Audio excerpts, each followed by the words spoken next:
letting you down easy, but just give me time.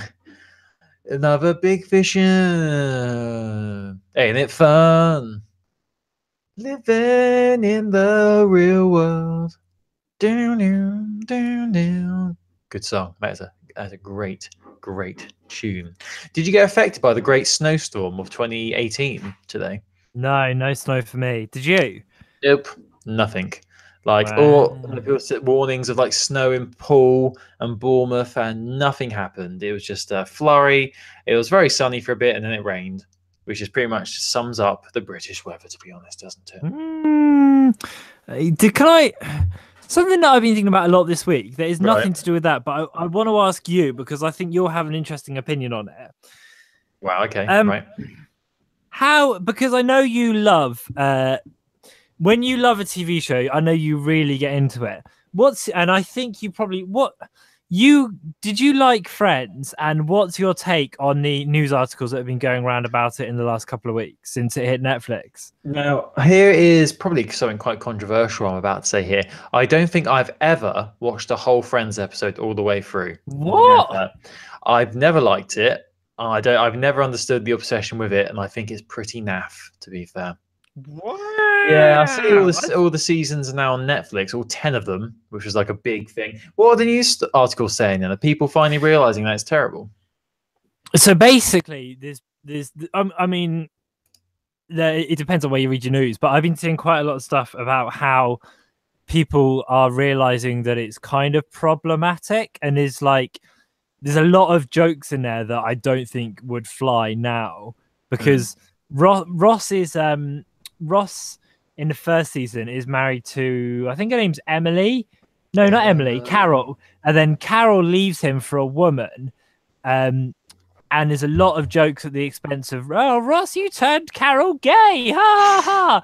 And there's a lot of stuff about there's a lot that comes up about, oh, Chandler's so effeminate, he must be a gay. Ha ha. And it's like, I think people are watching it now and being like, oh, that was actually a bit weird. And that's why I asked you about it. I haven't watched enough of it, but I'm kind of I almost don't want to watch it because I've got such treasured memories of that show. And like I can totally appreciate and understand that I think there probably is a lot of humor in there that is targeted at people in a like derogatory way. Yeah, but I'm like, I don't want to sound my memories of it. Especially in the over the past few months, or revelations that have come out about certain people in the industry, that whole idea of making jokes regarding sexuality and women and things like that. It's never okay, but I don't know. Yeah. I don't know, like the attitudes have really changed. I mean, that was the 90s, wasn't it? Like the mid early 90s. Yeah, it shows how far we've come, doesn't it? Yeah, I mean, obviously there's a thin line between, it's just a comedy, they're just making jokes to, oh, that was a bit insensitive and they probably shouldn't joke about those sort of topics.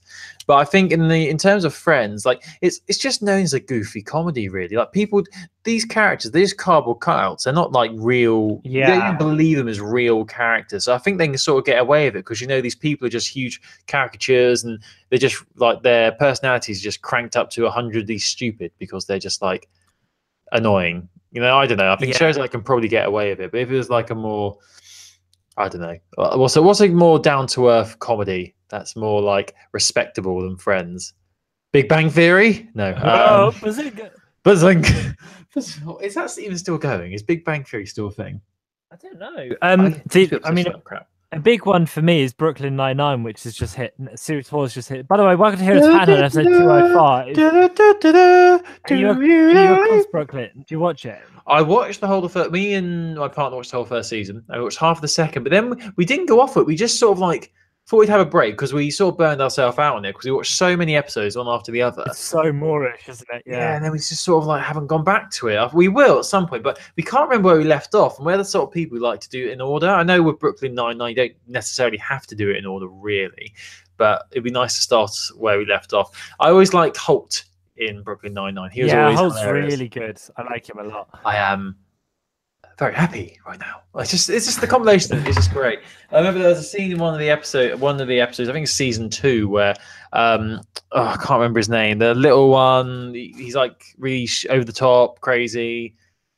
Friends with Male or female? Male. Charles Boyle. Charles Boyle, Boyle. that's it. Yeah, I yeah. forgot his name. And when like he scratches Holt's car, and like Holt gets out, and he's like, I think Boyle's just like, oh, that's fine. I will get it fixed for you. We'll fix the paint. He goes, you can't replace it. They don't do the color anymore. But strawberry. Oh, it's just, that was lost. Yeah, Brooklyn Nine-Nine's good. But a show I have actually been watching lately on Netflix, started watching it last year and got back into it, is a bit of Peep Show. We're back into the old Nice. Peep Show. We're on to season 3 now. Very good. We are liking it. It's very, very funny.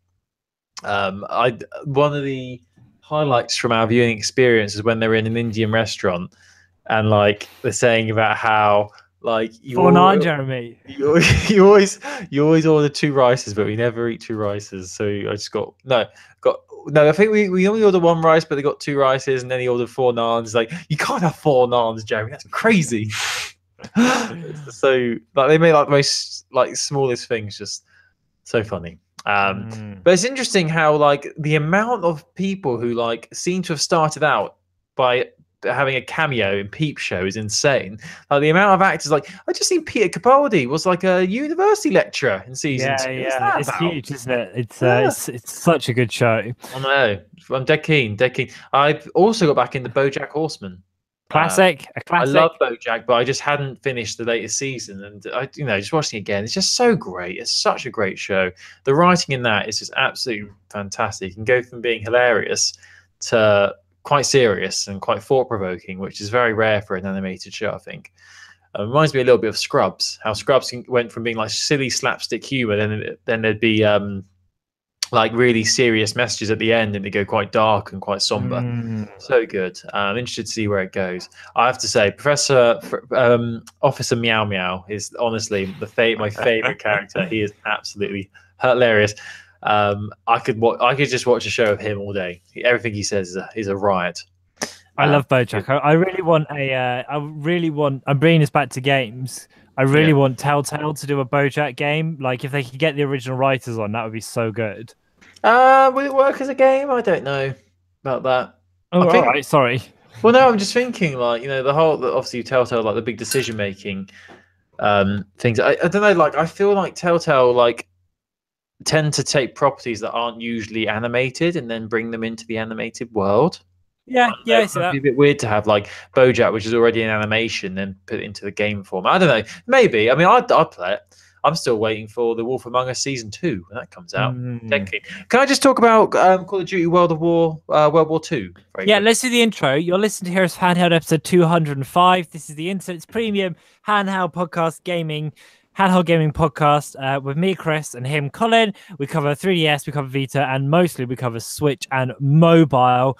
This week, we've got news, including a big Nintendo announcement, Pokemon Go Community Day, and Splatoon 2 sales. But first, Colin, tell me about Call of Duty World at War.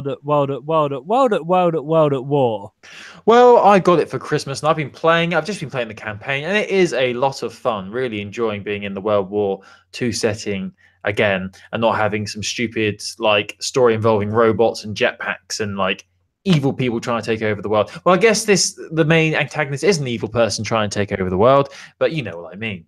Yeah. So I've just played the level. So a lot of the levels have been the same. Like you've got to get to an objective, and you've got to clear out certain buildings by using guns and rockets or whatever. But they're adding this level where it's changed it up a little bit, where you are at a resistance undercover resistance person in France, and you've got to infiltrate a Nazi base in Paris, and you've got to try and get some explosives. You've got to do a exchange with a what do you call it? Like a mole. You've got like an undercover agent working in the high up in the German in the Nazis, and you've got to find this person, change the suitcases, get the rocket, get your explosive, and get out of there.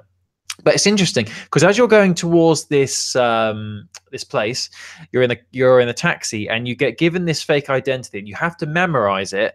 And then when people question you, you have to give the right answer. Otherwise, like the whole place will be alerted and will like kill you or whatever. So that's really interesting, actually. And that makes it quite. It's easy to remember. There's like 3 things you have to remember, but it adds an extra dimension to the gameplay that makes it a bit more interesting. And I just think the writing's very good in it. It looks great, and there's one bit where I had to like somehow slyly get past all these Nazis when there's like hundreds of them outside, and I was literally went down prone. I was like crawling along the ground under trucks and everything whilst it was raining. It was just so intense and just so good, and like that's what a Call of Duty game should be all about. You know, it's really intense, like really intense, tense, a lot of fun, and just a riot to play. And it changes perspective a bit as well in this level. It's just a lot of fun, and I'm looking forward to playing more of that. But in terms of games that are related to handheld, I've been playing more of my Nintendo Switch this week, and I've been playing, buddy. I'm still chugging along with Zelda.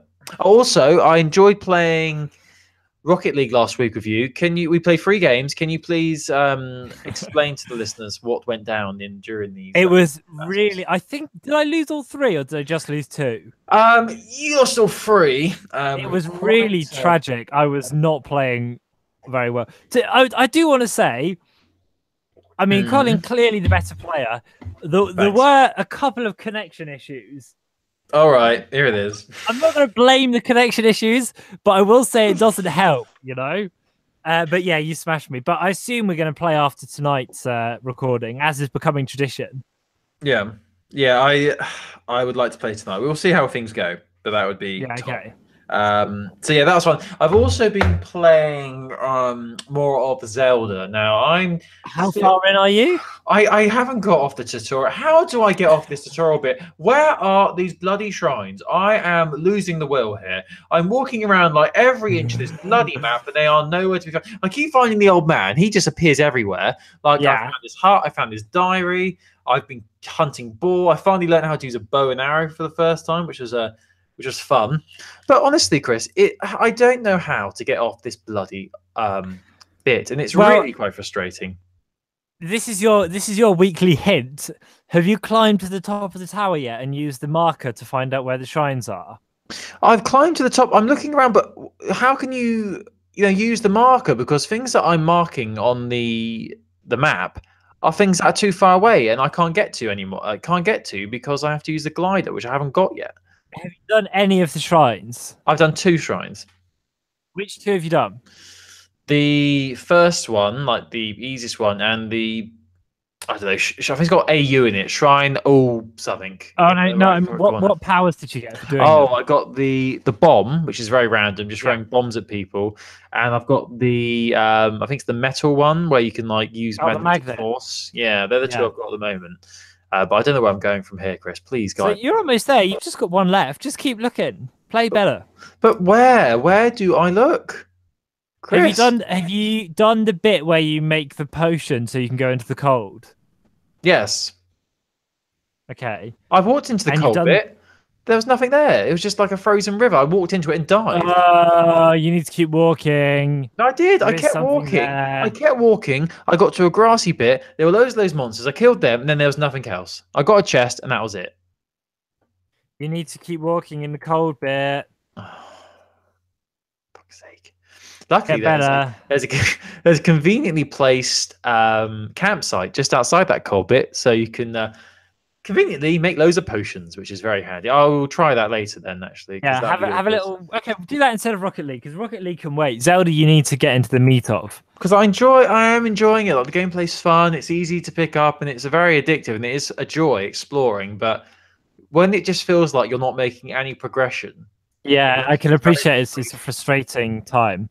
Also, I've been playing a game from 10 Tons called Time Recoil, which is a game that's been out on it's out on loads of different devices like iOS and Android, but it came to Switch a couple of months ago, and it really is a lot of fun. So it sort of takes inspiration from Hotline Miami. It's that top-down, you're running around and you've got to kill everyone in a level, but the twist of it is the story is quite interesting. It's all about time travel, so you're going back into the past to try and fix the future. Like, you're in a futuristic Paris which has been completely destroyed by the evil government, I believe it is, and you've got to go back to these levels back in the early 1980s and try and stop certain things from happening. And it's really interesting. It's really fun. It's quite strategic. It's very addictive. It's very similar to Hotline Miami in that instinct. It's strange because the overall art style is quite futuristic and quite cool. But then when you get into the main bulk of the levels, it gets very bloody, like Hotline Miami. Like you're killing loads of people, blood goes everywhere. There's explosions, heads are popping. It really you sort of deceive when you first play it as to what kind of game it is. But it is really fun. And if anyone liked Hotline Miami, I think they'll really enjoy it. So I think Chris, you'd get a kick out of it. It is a lot of fun, and it's very addictive. It's one of those games you just pick up and play, and it just looks great on the Switch. You know, it plays really well. Enjoying that. Rocket League been playing. Trying to think what else. I think they're the main games I've been playing this week. I am looking to at some point I will get Skyrim for my Switch. Just waiting for the deal, the good deal. Actually, something funny before we move on. Sorry, I just want to say I was watching something really funny on YouTube. Jesus. Something really funny on YouTube the other day. I wanted to mention it. I forgot about this, and I'm not talking about my YouTube channel. Road to Disney, give me a subscribe. Anyway, basically, I didn't realize there was a VR LA Noire that came out recently. What? Yes, this is a VR LA Noire. And if you search this on YouTube, there are compilations of people. It wasn't the full game. It was like LA Noire murder case files. Yeah, the VR case files. I'm just seeing about it. Honestly, watch the YouTube videos. It is so funny what people are doing because there's, you play, I can't remember the name of the character that you play as, but there's a bit where you're in the office and you can walk up to the mirror and people have been doing like weird dances, like because like you're in full body control of the character. You look in the mirror, you can see him back, and he responds to everything you move to. So he does he has a serious face. He's doing like break dancing and it's like I don't know what's the thing that Michael Jackson does, like moonwalking. It's absolutely hilarious, and like you can go up to people's face, you can spank them, push them around. It's absolutely ridiculous how much fun you can have with this. Like no one's playing it seriously. It's just a lot of fun. Honestly, if you get a spare moment, search LA VR funny bits and you will be in hysterics. It is very, very funny. I very much enjoyed that. Anyway, Chris, what have you been playing this week? I've been really bad actually. I've not really been playing much apart from Destiny, which I have been playing a fair bit of. But that game is really quite something. It's so satisfying because it's got all the kind of elements of an RPG, but it's not complicated RPG. It's fairly simple, straightforward. I mean, there is complicated stuff to it, but I'm sure that as I get later into the game, I'll use more of that. But it's so good because since we spoke last week, I've got a bit further in the game and I've unlocked a lot more of the social aspects of it. And now I've unlocked these like community events, which basically you're in a map and you can do your own story missions and your own bits in there. But every 5 minutes or so, there is a community mission that will spawn. And it's like a rallying cry for everyone on the server. So it will be like, oh, get here in 5 minutes, and then you can all take part in this thing to win gear. And honestly, that's perfect for me because I love playing with other people where I don't actually have to interact with them. And I like cooperative multiplayer a lot more than like competitive. So it's just a perfect thing for me because it'll be like, oh great, we're all here, everyone's helping each other out, but we're not actually there's not that deep a level of communication, and we're just gonna see if we can beat this thing in a couple of minutes and get some rare weapons and jobs are good. And that is so that's so fun and so addictive because as soon as you finish one, another one pops up and it's like, oh, this is on in 4.5 minutes, and you're like, well, I'll just do one more because it's only 4.5 minutes wait away. So yeah, Destiny, which I mean, I know it's not handheld, but I've been playing an awful lot of Destiny 2 on Switch. I've got back into Mario Odyssey. I'm almost at 700 moons now of the 999 to collect.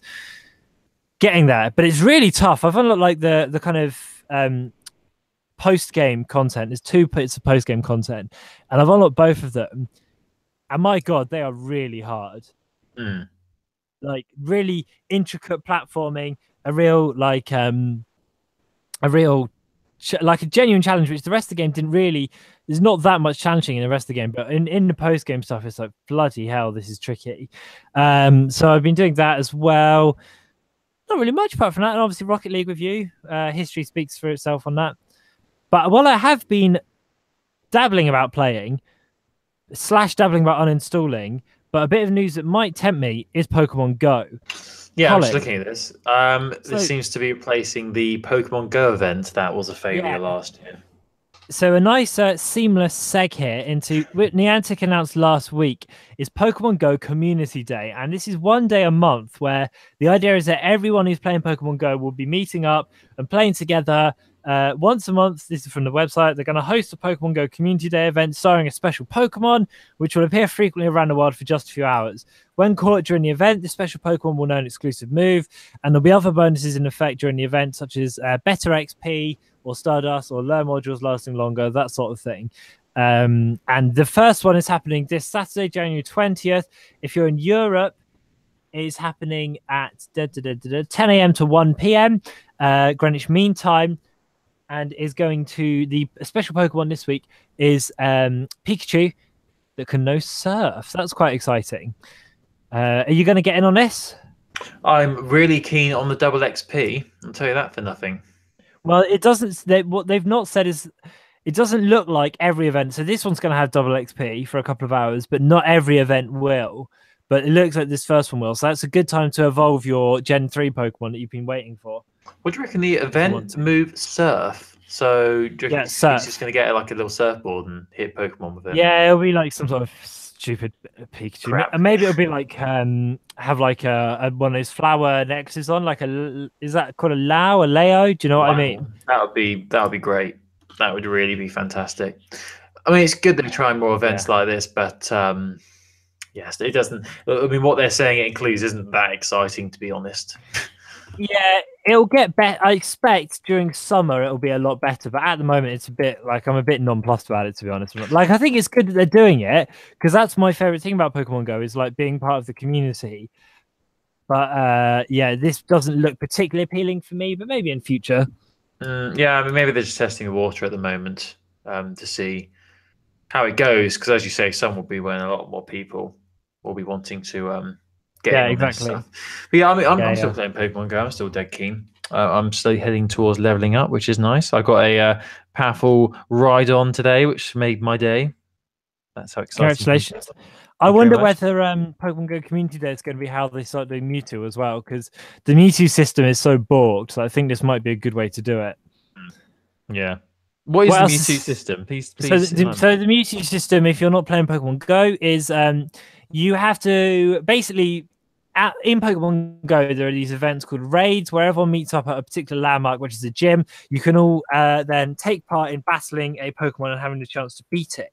So these are fairly regular. They they pop up every now and then, and it's the only way to get other legendaries. But for Mewtwo, you have to go to an EX raid, and to go to an EX raid, you have to have completed a raid within the last however many hours at a certain gym, and sponsored gyms are more likely to deal out the tickets. So you have to go to you have to basically be fighting doing a lot of raids, and then the hope is that you will then get these tickets. But they're so rare, and there's no system. Like, you don't know which ones will be giving out tickets or not. So that's why a lot of people, myself included, don't really enjoy it. Yeah, it's a bit of a strange system. I know someone who I work with actually. He does loads of raids, and his partner did like one raid, and he got an invite, but the guy being doing loads of raids didn't. So it's a random system here. But yeah, I guess that does help make Mewtwo very exclusive. But yeah, a bit strange. Anyway, should we move on? Let's talk about more stuff. I'll talk about more stuff. Yeah, let's talk about YouTube.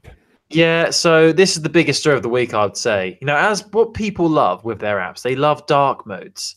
You know, when you can turn it on and your app goes from a light color to a dark color to assist you with, your eyesight and just to give you the feel that you're viewing something at night. It's very lovely. I think Twitter has this. A few apps have a dark mode. I think it's Twitter. I know one of my apps. I know it's not Facebook. Or is it Twitter? Anyway, there's a dark mode feature in a lot of apps where, like, if it gets late at night or early hours, the color theme goes darker to make you feel like you're viewing at night. And there's been some leakage or some people thinking that there is a dark mode coming to YouTube very soon. This was revealed by a Redditor called Dean Cobb on Monday night, so about 2 days ago now. And he found the option in the settings of the app after updating to version 13.01.4. However, as of Tuesday morning, rollout of the feature still seems to be limited to a handful of users, suggesting a selective server-side activation on YouTube's end. App Store release notes for YouTube version 13.8.1 makes no mention of the dark mode edition either. Blah, blah, blah, blah. So it's not been officially announced by YouTube, but a few people have found that they've got a dark mode. Seems like they're bringing it out, rolling it out very slowly, which seems very strange. I don't really get the whole thing with dark modes. I know it makes the app look a bit cooler. Oh no, it's Reddit. Reddit has a dark mode. That's what I know. Yeah, Reddit does have a dark mode. It does make it look cool, but why? Is there any point, or is it just a cool feature? But it's better for your eyes, isn't it? Because the idea is that a black light is it makes it darker, doesn't it? Yeah, and if you're watching stuff before you go to sleep as well, a black screen is better for you than a bright white screen, because apparently bright white makes your brain more awake, whereas black obviously is darker, so it's better for you for sleeping. You've got night mode on iPhones to deal with that, though, haven't you? So yeah, that's I guess it's a cool feature. I do like things like that. So we wait and see whether that's going to be an official thing that's going to be released for all phones soon. That's on iOS though, not on Android. I don't know about Android. Maybe they've got something separate, but yeah. So I just wanted to quickly mention that. Now, who would have thought it, Chris, that a big announcement, like potentially one of the biggest announcements, I'm not over exaggerating here, probably the biggest announcement of all time in the history of Earth is coming at 10 p.m. this evening. Typical, just before we do, just after we release this podcast. Chris, what do we know about this big announcement coming from Nintendo? So Nintendo's kind of stealthily announced this today, and it's coming at 10 p.m. our time, so annoyingly just after we go off air. But Nintendo have promised an announcement at 10 p.m. And the idea is that it's going to be targeted for, quote, kids and kids at heart. That makes you think Disney. That's the sort of thing Disney would say, you know? See, here's your problem. You're already overblowing yourself on this.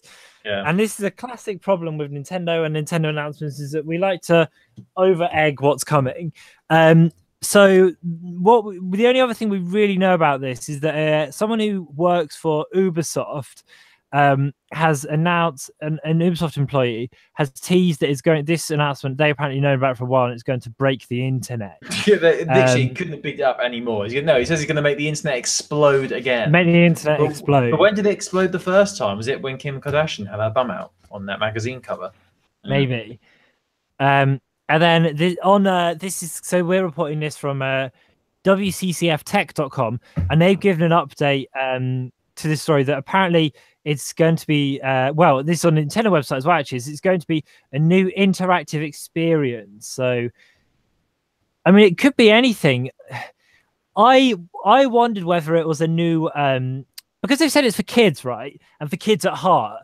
So that, for me, kids rather than young and kids at heart suggests really quite young. So I'm wondering whether it's something, and the idea is that it's going to be something that where you can give your really young children the ability to play Switch, like 3 and 4 year olds. Like imagine like a kid mode on Switch. But then what does the young at heart? That gives the impression that this is for everyone. You know, that's what makes me think that's why it's something cartoony, but it's something that adults will enjoy as well as kids. Like it could be. I mean, there's all sorts. It could be software. I mean, it could be a new like peripheral. You know, something that attaches to the controller. It could be an announcement of like a classic children's series. It could be all sorts. I'm quite excited to see what it actually turns out to be. Of course, we will talk all about it next week. Only an hour and a half. We'll talk about it in a week's time, where everyone's moved on and doesn't care anymore. Typical. Yeah, but exciting. Now, something that people want on their Switches, they want streaming services, Chris. They want things where they can watch films and movies. And, I mean, I think Nintendo back in the day, or back before the Switch came out, or in its very early few months, said like they are looking at loads of exciting opportunities. They're in discussions with like Amazon, Hulu, Netflix, all these companies to try and bring streaming services to Switch. It's all gone a bit quiet, apart from Hulu, which I think is available in America. That's an American streaming service, isn't it? So someone tweeted the @NetflixHelps Twitter handle this week, and they asked, is there any news on a Netflix app or Netflix, a version of Netflix for the Nintendo Switch? And the original response from at Netflix helps was something along the lines of there are no plans at this time to bring Netflix to Nintendo Switch. But then, interestingly enough, this was corrected, and that initial response was deleted, and an updated one was revealed, which is very interesting. And I think, didn't Nintendo come out with a statement as well? I think people went to Nintendo to ask if this is the case. They're not working on anything. And then the response to this person's initial query about Netflix on Switch was changed to, "We are still exploring the opportunity with Nintendo, but don't have definitive plans to share at this time.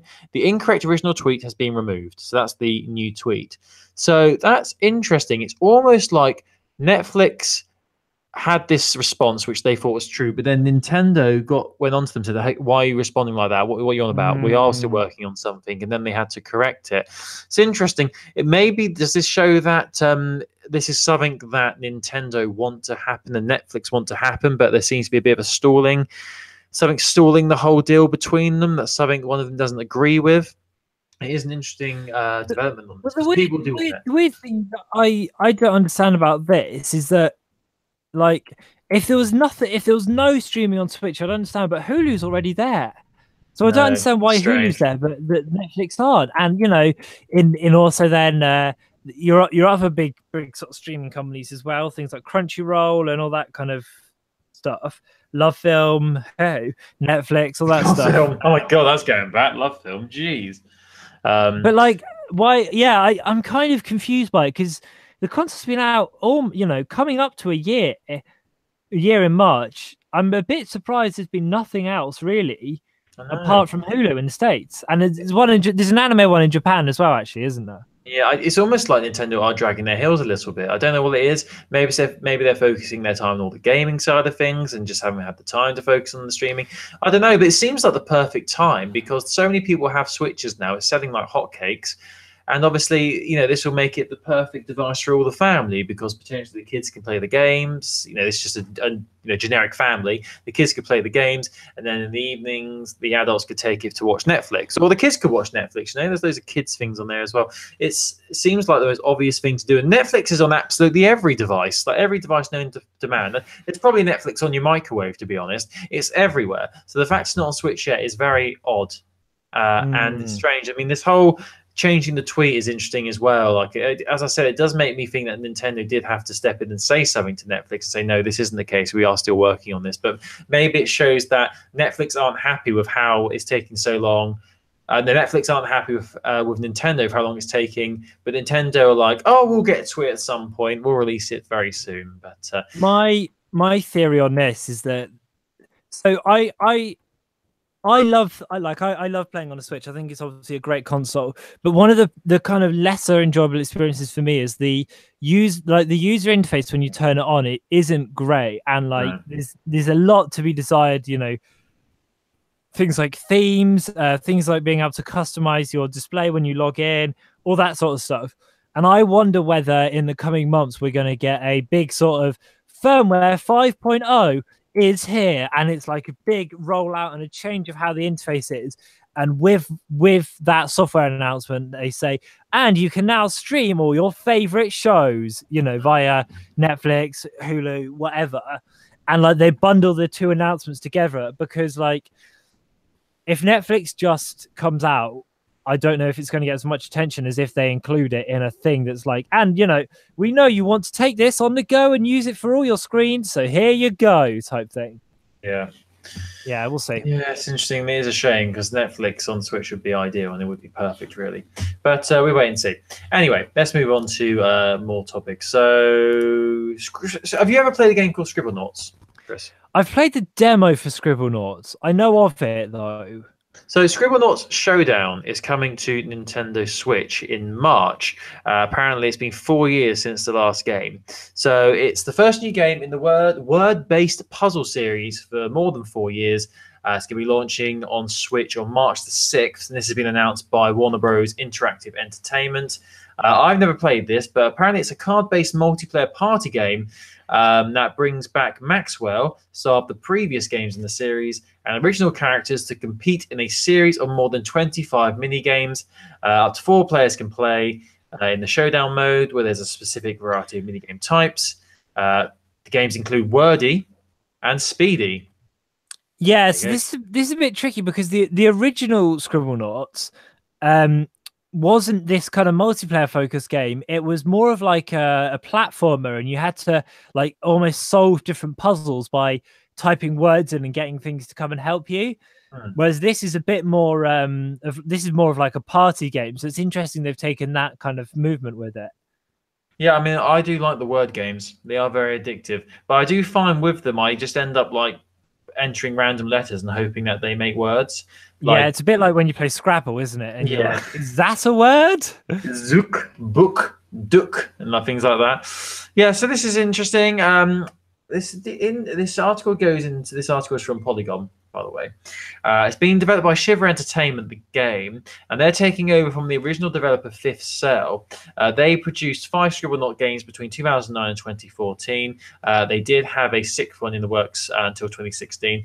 Unfortunately, that's when Fifth Cell experienced major layoffs, leading to the cancellation of an iOS game called Scribblenauts Fighting Words. This seems like the sort of game that'd be perfect on mobile, so that's a shame. But since the layoffs, Fifth Cell hadn't produced another game. While the studio is still open, its staff is severely reduced. So that's why it's taken so long. But luckily, Shiver Entertainment have taken over the reins for this. So look out for that. More interesting games coming to Switch. Can I just say, last week, when people were recommending games for me to play on Nintendo Switch, that game, Golf Story, really did appeal to me. I went to have a look on the store. It's 15 quid. I ain't spending 15 quid on a golf game which has story mode added to it. If that. And here it comes, just like he did on the 3DS. Here comes Colin, not wanting to pay developers for their hard work, and then complaining he's got nothing to play. Oh, hey. We've seen this before, ladies and gentlemen, boys and girls. Colin buys a 3DS. Colin plays 10 hours of Pokemon. Colin won't buy anything else for it because they're all 40 quid, despite the fact that people put hours and hours and hours and hours and hours of work in. Colin complains there's no games. What's that? More than £8.50 to play a title that's spent thousands of hours to develop. No dice from the bird. And then the company go into remission. Colin sells his console. And that's that story over. Well, firstly, it was a 2DS I had, not a 3DS. And secondly, if they price their games more reasonably, say like, £5, £5 is fine for a game like Golf Story. Come on. I don't think you're being fair there. Hey. It's a oh, whatever. You're beyond argument when it comes to this, aren't you? Yes, I have a budget and I stick to it.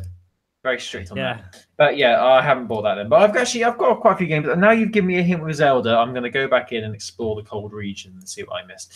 Right, Chris, I want to know. I mean, when we first discussed Detective Pikachu, I was very excited because Pikachu was wearing a very cool hat. He was winking at the camera, and he just seemed like he had so much swagger about it. But give us more details. What's going on with Detective Pikachu for 3DS? Detective Pikachu is this kind of strange franchise. There's already a game out in Japan, and then there's a film coming out, I think, next year with Ryan Reynolds voicing Pikachu. It's so weird. But what we now know is that Detective Pikachu is going to come out on Nintendo 3DS in the West on March the 23rd, 2018. So you play as Tim, and Tim's sidekick is a gruff-looking Pikachu who can talk. He drinks coffee, and they have to solve the mystery around the disappearance of Tim's father. And the detective style gameplay, I would say, looks most like if you ever played the Telltale Batman series and the way you solve crimes in that, you have to kind of, from the looks of the trailer, which is worth a watch, you kind of have to scan different environments and work out what's going to happen and how different crimes already happen. It looks really fun. I'm really up for giving this a try. I hope it proves popular as well, because it's a really interesting, style of game. It sure is an interesting spin on that character, isn't it? But it just seems strange that they would use Pikachu.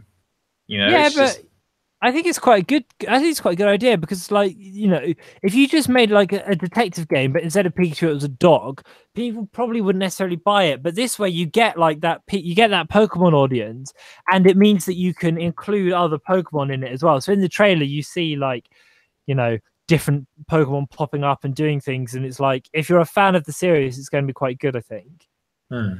Yeah, I mean, I'm intrigued to see where this goes, and I'm also intrigued to see how Ryan Gosling can voice Pikachu when all he says is Pikachu. No, Ryan Reynolds, not Ryan Ryan Gosling. Reynolds, they're And all dreamy, they're all lovely, but Ryan and Reynolds, he won't just say Pikachu. This Pikachu can talk English. well, I'll be a bit Um, be Japanese anyway. So well, no, that's well, it's English because it's Ryan Reynolds doing it for a European release. Do you want my luck? You missed some Switch news. no, I didn't. It's all there. You did. You missed 2 bits of Switch news, you knob. Oh yeah, I was trying to move on very quickly there. I want to know about FIFA 18. Well, Colin, this is kind of interesting actually. So, FIFA 18 Switch has officially, this is coming from NintendoSoup.com. That sounded horrible, by the way. Right. FIFA 18 Switch has officially outsold the PS4 version in Japan. So, according to Dengeki Online, who do like stats on this sort of thing, as of January the 7th, so last week, the PS4 version has sold 77,000 copies since launch, whilst the Switch version has sold 89,000. Kind of interesting anyway, because I didn't think that the Asian market were particularly keen on football games, but interesting. I mean, people were just desperate for titles on the Switch, aren't they? They bloody love it. So fair play to FIFA. I really want FIFA actually on my Switch. I think it'll be quite interesting to play on there. I mean, the modes that are included on the Switch version are all the modes that I play, like the Seasons mode, the online game modes I play as well. I'm not into the whole Ultimate Team thing, which I know a lot of people buy FIFA for. I just don't get it and have no interest in it. And all the negative feedback for FIFA 18 is that it plays really well. It's just your normal FIFA 18 experience, except they've watered down, some of the game modes. Like there's no story mode in there, which is quite a big pulling point for FIFA 18. But all the game modes that are there are the ones that I play, so I really want to check it out. And I mean, looking at the sales figures, they're not great either. They're not really that good, to be honest. I know that it's sold more, but I mean, it's 77,000, well, almost 78,000 copies on PS4, almost 90,000 copies on the Switch. But the Japanese market are dead keen on Nintendo and everything Nintendo, so this makes sense. Yeah. Really. And this kind of ties in because actually there's an article going around which I first saw on the Metro, although loads of places are reporting it now, is that Splatoon 2 is the biggest Nintendo game in Japan in 8 years. And it's the first game this decade to hit 2 million copies sold. The last game to do that was Wii Party in 2010. What? No. And I don't know if you remember Wii Party, but a big reason people bought that game is because it came with a Wii controller. Was that the exclusive Venga Boys game? We like to party. We like to party. And interestingly, the figures for Splatoon 2 is that 1.88 million of those sales are physical and 150,000 are digital. So even a massive game like this is still mainly physical rather than digital. There's loads of more kind of stats on this website, but I mean, hopefully this means good things for Splatoon getting, sequels and more content, because that game has been like, they have been quietly releasing a lot of, and I mean, not we cover it a lot on this show because obviously we love Handheld, but that game has been quietly releasing a lot of content for free for a really long time, and fair play to them because people clearly are really attached to that franchise. I potentially will be getting Splatoon 2 very soon. Like someone I know has got a copy of it, and I'm going to be playing it. And I know you've rated it very highly, so I'm expecting big things from Splatoon. Yeah, I think Splatoon's great, and the salmon run mode is just impeccably fun. That is such great concept for a game, and it's just the right amount of time. And yeah, it's wonderful. Nothing you're saying makes any sense, but I'm sure it's great. What's happening in the world of Vita, Colin? You got any news? Well, it's just one thing I want to talk about. A game that's coming out to Vita very soon, just January the 23rd, actually. So that is next Monday or Tuesday. It's next week at some point. It's coming to Vita and PS4 via cross-buy. And this is, I'm probably going to say this completely wrong, Iconoclasts. Iconoclasts. And the developer for this game, who is Joachim Sandberg, took to the PlayStation blog to give some details on this game, which they've been working on for a very long time. In the game, you play as an optimistic young mechanic named Robin, following her through a life of wanting to help those that remain in her life using mechanical services she is not allowed to perform. According to the law of the world, there's plenty of platforming, solving things, and meeting people, but what will frequently be the focus of the game are boss battles. There seems to be quite a common trend with these indie developers now, is like putting a lot of effort into the huge and ridiculously difficult boss battles. I'm just looking at some of the images here. They do look quite intense. It's the art style sort of reminds me a little bit of Severed. It's got that sort of color palette. It's very colorful, and some of the bosses actually remind me of Cuphead. The big thing with Cuphead was the bosses in there, and they remind me of that as well. I mean, this looks a lot of fun. I mean, we've got a lot of games within this genre already on the PlayStation Vita, so it's going to feel right at home. And this guy, is very excited about this. He's been working on this for a very, very long time, and he's very excited to see what people think of this. So if you're looking for a new game to play on Vita, and you also own a PS4 and you want to give it some cross-buy loving, it's coming out January the 23rd. It's called Iconoclast. I can't say it. Iconoclasts. Iconoclasts. Yeah, I think that's fine. So we've got a trailer here. We'll put that on the article. And there's also some lovely images on the website from the PlayStation blog, so definitely go check them out. But just wanted to give that game a quick mention because it looks like a lot of fun. So, Chris, I watched Taken 2 last night, and you remember when we watched Taken 2 all those years ago for our... Yeah, we watched it in your house, didn't we? We had McDonald's. Oh, no, was that something else? No, it was Taken 2. We sat in my bedroom, we shared McDonald's, we held hands. It was really quite something and very romantic. But I remember not liking it very much when we watched it. But it was actually quite fun. I couldn't remember any of it. It shows how forgettable it was. But it's amazing how amazing Liam Neeson is, and how he's like a middle-aged. Well, in the film, he's middle-aged. He's got a bit of a beer belly, but yet he's taking down this whole gangster ring from the Middle East. It really is quite ridiculous. And I've not seen Taken 3, so it's maybe we'll watch Taken 3 now. Anyway, right. Now I've said that. Chris, let's talk about group chat. Who do you want to shag, marry, or avoid? Sonic, Mario, or Crash Bandicoot? This is a really tough question. Who do we love? Do we love them? Interestingly, let's do the listener responses. I think everyone went for the same picks, but for slightly different reasons. Yeah. So universally, the picks were marry Mario, shag Sonic, and avoid Crash. Emma was the first tweet. Occasional co-host of this program, who said, marry Mario, that boy is determined and loyal and who doesn't want Luigi as a brother-in-law. Shag Sonic, because just lie back and it'll be over pretty quickly. And avoid Crash because he's a prick. Nyla said, shag Sonic because he'd be up for kinky fun. Marry Mario because he's caring, and avoid Crash because he's unpredictable and irritating. What am I doing? And then Phil, shag Sonic, he seems fun. Marry Mario because he's useful around the house. True. Yeah. Ex-plumber. Avoid Crash because he doesn't trust his personal hygiene. I really think everyone's overrating Sonic on this. For me, marry Mario, obviously. Loyal, fun, great, a wonderful lover, I'm sure. Useful around the house, caring, really, cares about you. I would 100% avoid Sonic. Avoid Sonic and bash the Crash. You know what I'm saying? I'm gonna smash the Crash. You know that? It would be nice and soft. Yeah, exactly. And you could, it'd go, whoa, whoa, wow, whoa. Whoa! And there'd be loads of spinning noises as well, wouldn't there? That'd be his new move. And then he'd do the body slam move on you as well, wouldn't he? And then when you got far enough in, it would be like the enhanced version. So rather than doing the normal body slam, we'd do a triple spin, then slam on you, and then give you a amazing burst of pleasure. Anyway, right. So out of those three, it's I'm pretty much following the main consensus here. I do agree. Things like with Sonic, you can't really marry him because that boy ain't loyal because he's so quick. And he can get around so quick without anyone. And he's not good at hanging on to a ring as well. He drops the rings Oh, all the time. there! Whoa! Anyway, yeah.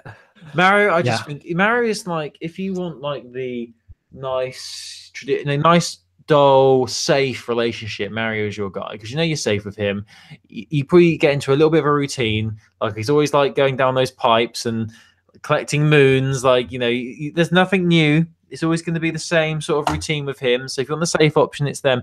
But with Crash, it sort of brings a bit of excitement to your life. Now I think that Crash, though he is a bit potentially a bit all over the place, a bit nuts, a bit crazy. He's always chasing after those Wampa fruit and trying to kill some big four-headed bald guy. He seems like he would bring a sense of fun to a relationship. I hope you don't take this personally, Colin. Yes. But I feel like being married to Crash would be fun for a year. But I feel like you'd be trying to do your tax return, and he'd just be like, "Wow!" and spinning around and being a dick. And that's why you marry Sonic, because marriage is a long-term thing. It would be quite embarrassing. I know it's not for you, Henry VIII over there, divorced, beheaded, died, divorced, beheaded, survived. I know what you're like, a man with a gun in every postcode. But for some of us, marriage still means something. But I guess with Crash Bandicoot, you'd always be asking to put a shirt on for Pete's sake. Jeez. Oh God, yeah, all the Change time. those jeans. So yeah, I'd marry Crash. I stand by my logic there. And Sonic, as much as I think Sonic is probably the best looking out of all three of them. He is very attractive, isn't he? What about, especially if it was new gen Sonic with the scarf as well? Oh, the scarf. The scarf has got to go. I've had enough of scarves. No, wasn't it Knuckles? Keep the scarf on, baby. You know what I'm saying? And that's it. You can keep your scarf on. Woo! Yeah, but he doesn't really say anything, does he? So, you wouldn't really get any sound effects or anything. But he does talk. Have you not seen the Sonic Adventures anime, Sonic Underground? Oh, it's not an anime, it's just a cartoon. No, the most attractive Sonic is the Sonic X Sonic. He is fit as anything. I'm just going to send you a little image of him. Okay. Because he's very beautiful. Here's probably not. That's probably not the best picture because he's standing next to a small child. Bit strange. Let's use this one. Here we go. Link. Look in the chat. There it is. So I think whilst you do that, I'm gonna sign off and tell everyone. Oh no, Colin, what's next week's group chat? Your turn to pick. Let's have a look. Let's look through the list of what we can do. If you've got topics, you can send them to us at Heroes of Handheld. heroesofhandheld@gmail.com or at Handheld Podcast if you want suggestions. If you've got burning questions you want answered. That's also the best way to get in touch with us is by tweeting at Handheld Podcast or by emailing heroesforhandheld@gmail.com. There's a Facebook page as well. And if you want to listen back to all the old episodes, you can do heroesforhandheld.wordpress.com. I think for next week's group chat, I don't know if we've tackled this one. What about what's the most scared you've ever been in a game? Okay. What game has made you scared? What game has actually had a lasting effect on you? It's made you have nightmares. It's made you struggle sleeping, or it's just creeped you out and given you the chills, giving you goosebumps. What is your top horror experience in video gaming? Any sort of gaming, mobile, handheld, console, whatever it is. Let us know. When have you been the most scared? And you can't cheat and say Slender or Five Nights at Freddy's because why is that cheating? Because they are games that are all about the jump scares. So of course they're going to make you creeped out. I'm talking about games that chilled you, like maybe something in the story or a certain scene or something really creeped you out. With games like Slender and Five Nights at Freddy's, you know what the scary bit's going to be. It's going to be like when Slender's behind you or when the big toy jumps out at you. Okay, I feel like a bit of excitement in my group chat. So you're not after Insidious, Paranormal Activity type scares. You're after The Shining type scares. Yes, exactly. I'd like some psychological horrors, like some chillers, rather than just Actually, talking of horror films, I watched a film called The Purge the other night for the first time. Not great, but it has got Cersei in it, so that's got something going. Speaking of horror films, I watched Insidious 4 last weekend. That is not great. Isn't it called Insidious: The Lost Key or something? The Last Key, yeah, or something like that. Wasn't the first one really popular, and they just keep making them? Well, yeah, they're kind of a license to print money anyway. Anyway, we should sign off. Colin, it's been a pleasure. Thanks, Chris. It's been really fun. Thank you for the tip on searching the cold region. Let me know how you get on, and I'll catch up with you in a week. Afterwards, I'll play Zelda. Anyway, that's great. That was pretty dark, wasn't it? Right. Thanks for listening, everybody. Bye. Love you. Bye.